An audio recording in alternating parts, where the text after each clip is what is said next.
Hey guys, what's up? Welcome back here to today's edition of the Fishing Teacher for a windy on the water video today. And we're going to be talking about fishing gravel points in the pre-spawn time of the year, in February, March. I got a really good example here of a really nice gravel point this time of year. And a lot of them get overlooked, guys. Gravel points tend to get overlooked by a lot of anglers during this time of year, but they're an excellent place to catch fish on under the right conditions. So what I'm going to do today is I'm going to turn the camera around. I'm sort of going to explain to you guys what to do, what to look for, how to fish a main lake gravel point or a secondary gravel point, and definitely think it's going to add up to some nice fish for you guys over the next couple months here. Also, guys, quick reminder, we do, talking about spring around the corner, we do have my spring Fish the Moment lake map breakdowns up on the fishthemoment.com website. These are maps I built for fishthemoment.com. Great resources, guys, to learn more about your favorite lake, get some good fishing places on it, GPS waypoints gives to you.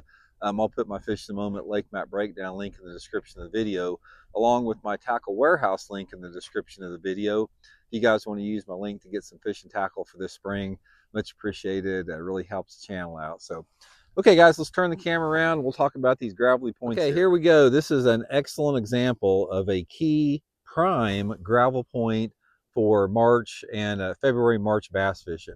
Here we got the main lake out here, guys. This is one of the keys here. Main lake area, gravel point here, leading back into a major creek arm. Now, this is a prime place for pre-spawn fish.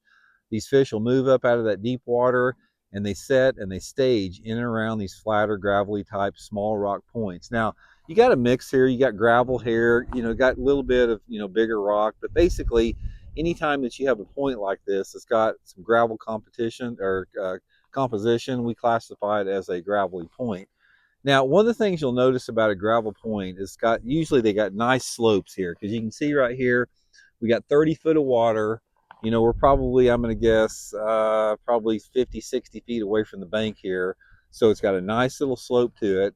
And the bass can be all over these points here. Depending upon your water clarity, you may have some bass up in less than 10 foot of water if the water visibility is like less than 3 foot.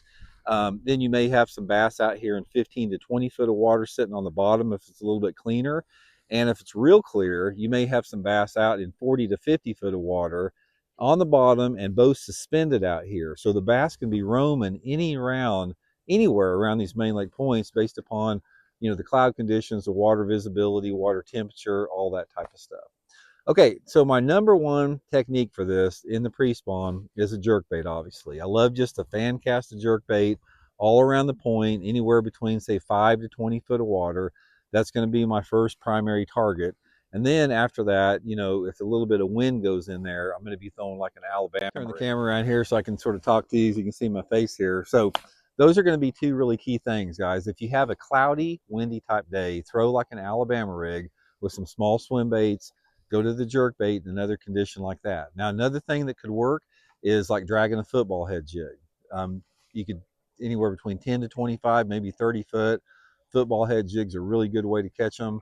Later in March, sort of like when the water temperature starts to get in the low to mid 50s, a shaky head or a Ned rig can be really good, especially if the water's a little bit cleaner or if you have some type of a population of spotted bass with it. That can work really good.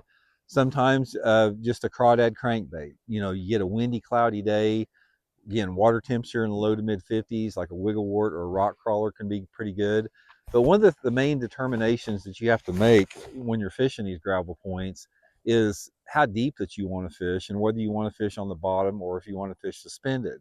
And this all has to do with your water visibility. That's the whole thing with it.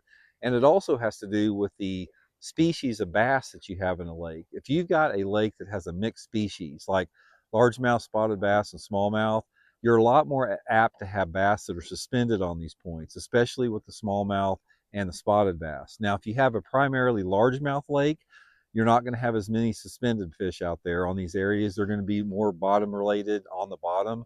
But these are highways, these gravel points. These fish use them.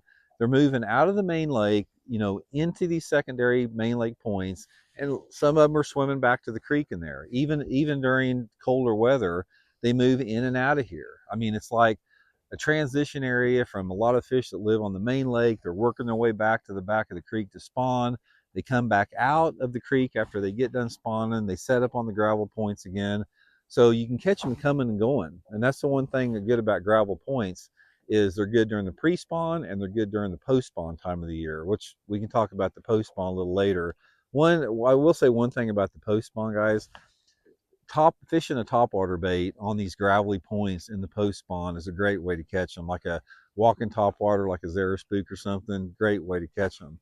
But anyway, I never pass them up, man. It's like if they a lot of times they don't get as much fishing pressure because they don't look as good.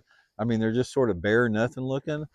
But bass love them. I mean, for whatever reason, and a lot of different ways to catch them. Like I said, you just sort of have to figure out. But here's a good rule of thumb: when the water temperature is under 55 degrees, concentrate on your jerk bait and your Alabama rig, and maybe a little swim bait or something like that. If the water temperature is in the mid 50s, try like a crankbait can be good on it. Wigglewort, rock crawler, wigglewort. And if the water temperature is over 55 degrees, really focus on these areas like dragging a football head jig or a swing head jig, like with a biffle bug on it, or a shaky head or a Ned rig. Great ways to catch them, but don't pass them up, guys. A lot of fish use this type of stuff.